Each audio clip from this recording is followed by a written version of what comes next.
Hello बच्चों, so let's read the question. The question says that in a rectangle ABCD, BC is equal to 2AB, the moment of inertia is minimum along x2. तो एक rectangle दिया गया है ABCD और बताना है किस एक्सिस के about minimum moment of inertia होगा. सो जो यहाँ पे की कॉन्सेप्ट हम यूज करेंगे वो है moment of inertia continuous body का, ऑफ अ कंटिन्यूअस बॉडी, और ये पहली चीज होगी. तो सपोज कर लेते हैं कि कोई पर्टिकुलर बॉडी है, ठीक है, कोई भी आर्बिट्ररी शेप की पर्टिकुलर बॉडी है और इस एक्सिस के अबाउट ये रोटेट कर, ठीक है. और ये जो एक्सिस है, ये जो पर्टिकुलर बॉडी है, ये बहुत सारे पार्टिकल्स की मिलकर बनी हुई है.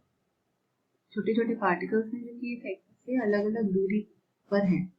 एक r1 की दूरी पर, एक r2 की दूरी पर है, ठीक है. ऐसे r3 r4 बहुत सारे अलग अलग डिस्टेंस. तो अगर ये सभी पार्टिकल अलाइक हैं, यानी सभी का मास अगर सेम है m, तो हम क्या लिख सकते हैं, m r1 square plus m r2 square plus so on, ये हो जाएगा मोमेंट ऑफ इनर्शिया. तो ये जो है ये डिस्क्रीट बॉडी के केस में होता है जब हम बहुत सारे पार्टिकल्स को कंसिडर करते हैं. अगर कंटिन्यूस बॉडी को कंसिडर करते हैं तो ये जो समेशन है या डिस्क्रीट सम है, ये रिप्लेस हो जाता है इससे इंटीग्रेशन. ठीक है बच्चों. तो यहाँ ये इंटीग्रेशन हो जाएगा dm r. तो यहाँ हम ये कॉन्सेप्ट को यूज करेंगे. सेकेंड चीज जो है वो है moment of inertia, theorem of parallel axis. तो थ्योरम ऑफ पैरेलल एक्सिस का कहना है कि अगर कोई भी पर्टिकुलर बॉडी है, ठीक है, इस पर्टिकुलर आर्बिट्ररी शेप की किसी बॉडी में किसी भी पर्टिकुलर पॉइंट पे इस एक्सिस के अबाउट अगर हमें मोमेंट ऑफ इनर्शिया निकालना है, लेट्स से ये आई एक्सिस है, तो सबसे पहले तो हमें मोमेंट ऑफ इनर्शिया इसके सेंटर ऑफ मास से पता होना चाहिए कितना होगा, और इस बॉडी का मास कितना है, और इन दोनों एक्सिस के बीच का डिस्टेंस हमें पता होना चाहिए. तो पैरेलल एक्सिस थ्योरम के अकॉर्डिंग जो आई एक्सिस है वो क्या होगा, ICM plus m into D square. ठीक है, ये थ्योरम है. तो ये दो कॉन्सेप्ट हैं मेजर जो इस प्रॉब्लम को सॉल्व करने के लिए यूज किए जाएंगे. तो सबसे पहले जो हमें डायग्राम दिया गया है उसमें सेंटर एक्सिस के अबाउट हम मोमेंट ऑफ इनर्शिया कैलकुलेट करते हैं. तो ये है रेक्टेंगल ABCD और सेंटर एक्सिस के अबाउट हम मोमेंट ऑफ इनर्शिया निकालते हैं FH के अबाउट. तो this is F and this is H. तो सपोज कर लेते हैं एक छोटी सी स्ट्रिप है, ठीक है, जो कि x डिस्टेंस की दूरी पर है इस सेंटर एक्सिस से, और इसकी खुद की जो विड्थ है वो dx है. ठीक है. तो सबसे पहले कुछ कंडीशंस हैं, कुछ हमें ये मानना पड़ेगा कि जो मास है वो कंटिन्यूअस है, पूरी बॉडी का कंटिन्यूअस मास डिस्ट्रीब्यूशन है. ठीक है. और ये एक चीज हमें माननी पड़ेगी, और इसलिए जो छोटी सी स्ट्रिप हमने ड्रॉ की है इसका हम मास कैलकुलेट कैसे करेंगे, इस कंडीशन की हेल्प से. देखिए, इस पूरे रेक्टेंगल का मास है m, ठीक है. तो पर यूनिट लेंथ मास कितना हो जाएगा, मास पर यूनिट लेंथ,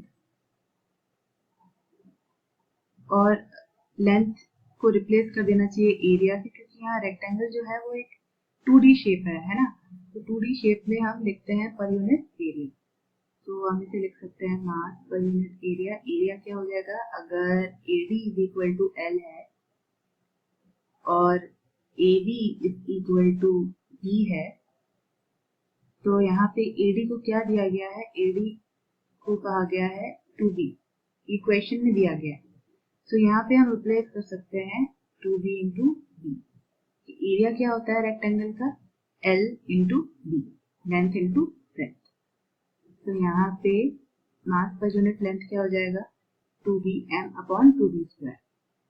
अब इस पर्टिकुलर स्ट्रिप का मास अगर हम निकालें, मास ऑफ स्ट्रिप, तो वो कितना आएगा, वो आएगा total this mass per unit area into this length, which is AB. AB is what? B into dx. Again ये जो रेक्टेंगुलर स्ट्रिप है ये है तो रेक्टेंगल ही, तो इसका जो ये लेंथ है ये AB के इक्वल होगी B के, और ये dx के इक्वल। तो यहाँ पे मास ऑफ स्ट्रिप कितना आ जाएगा? m dx divided by 2b। Okay, तो यहाँ मोमेंट ऑफ इनर्शिया हम निकाल सकते हैं अबाउट FH एक्सिस, जो कि होता है integral over dm into r square. Okay, तो कैलकुलेट करते हैं I of FH which is equal to, तो dm जो हमने निकाला है यूनिट मास और स्ट्रिप का मास है, यहाँ dm क्या है? स्ट्रिप का मास है। तो यहाँ प्लेस कर देते हैं उसको m dx upon 2b, m dx upon 2b into r square. R is x square, right. So जो कांस्टेंट है उसको इंटीग्रल के हम बाहर ला सकते हैं, m divided by 2b integration होगा एक्स स्क्वायर dx का, और क्योंकि ये एक्सेस सेंटर में ड्रॉ की गई है तो हम -l/2 से l/2 तक इंटीग्रेट करेंगे। ओके, तो -l/2 टू l। तो यहाँ इसमें आंसर क्या आएगा? m upon 2b x cube upon 3 -l/2 to l/2। So IFH is equal to m upon 2b l cube 2 to the 4 to the 8, 3 को कॉमन ले लेते हैं बाहर,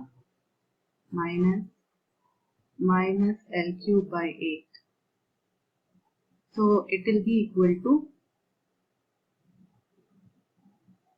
यहाँ पे हो जाएगा m upon 6e to l cube upon 8।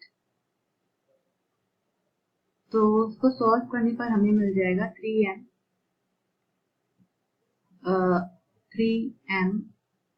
l cube, और यहाँ पे जो l है इसको हम b में कन्वर्ट करेंगे, यहाँ पे ये 3 नहीं आएगा, ठीक है।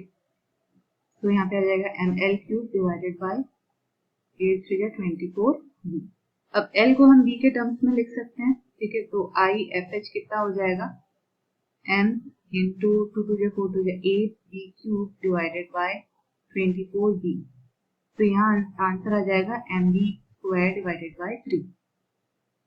तो IFH is equal to mb cube by 3, ठीक है। इसी तरीके से आप जो है पर्टिकुलर एक्सिस FH के अबाउट भी कैलकुलेट कर सकते हैं, सॉरी EG के about, this is EG axis. तो EG एक्सिस के अबाउट कैलकुलेट करने पर आपको जो मोमेंट ऑफ इनर्शिया मिलेगा वो होगा mb स्क्वायर बाय 12, राइट। आप इसी तरीके से कैलकुलेट करेंगे तो आपको ये केस मिलेगा। और जो थर्ड केस है जो कि डायगोनल के अबाउट है, BD डायगोनल के अबाउट, तो इस केस में जो फॉर्मूला आपको पता होना चाहिए वो है m/6 l square b square divided bye l square plus b square. तो यहाँ पे इस केस में moment of inertia about BD axis क्या आएगा? m/6, और l को आप 2 भी रख सकते हैं, तो यहाँ पे 4b to the power 4 divided by 5 b square आ जाएगा। तो IBD कितना हो जाएगा आपका? 2mb square divided by this will be 15। तो ये हो जाएगा IBD। तो अब लास्ट एक केस बचा है जिसमें आपको पैरेलल एक्सिस थ्योरम यूज करना पड़ेगा। सो वो है BC एक्सिस के अबाउट कैलकुलेट करने के लिए। तो ये एक्सिस BC एक्सिस है। तो सबसे पहले तो आपको इस एक्सिस के अबाउट मोमेंट ऑफ इनर्शिया पता होना चाहिए, जो कि I is equal to mb square by 12 है, और ये जो डिस्टेंस है ये b/2 है। तो आप इसको थ्योरम ऑफ पैरेलल एक्सिस की हेल्प से सॉल्व कर सकते हो। तो IBC कितना आएगा? mb square by 12 plus mb square bye 4। Solve करने पर क्या आएगा? mb square plus 3mb square तो IBC is equal to mv square by 3। तो ये केस हो जाएगा IBC का। तो इन सभी को कंपेयर करने पर आपको पता चलेगा कि जो मोमेंट ऑफ इनर्शिया है वो सबसे मिनिमम किसके अबाउट है, EG एक्सिस के अबाउट। ठीक है, इन सभी को आप कंपेयर करेंगे तो EG एक्सिस के अबाउट मोमेंट ऑफ इनर्शिया सबसे कम मिलेगा, क्योंकि आप देख सकते हैं यहाँ मास डिस्ट्रीब्यूशन भी सबसे कम है। यहाँ जो पार्टिकल्स हैं ये एक्सिस के बहुत पास है, तो एक्सिस ऑफ रोटेशन अगर EG होगी तो मोमेंट ऑफ इनर्शिया सबसे कम होगा। Okay, so the correct option is option number D, EG. I hope you understood it well. Best of luck.